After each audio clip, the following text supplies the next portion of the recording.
बाबा जी बुल्ले शाह रहमतुल्लाह फरमाते ने ना करमान रपैये वाला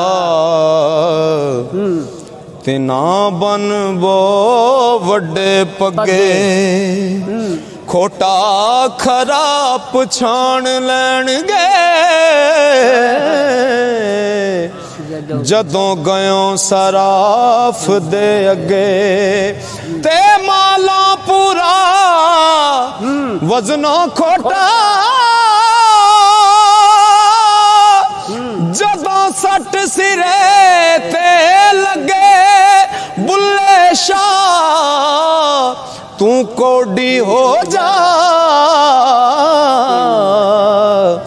तेनू वट्टा मूल ना लगे बुल्ले शाह तू कोडी हो जा तेनू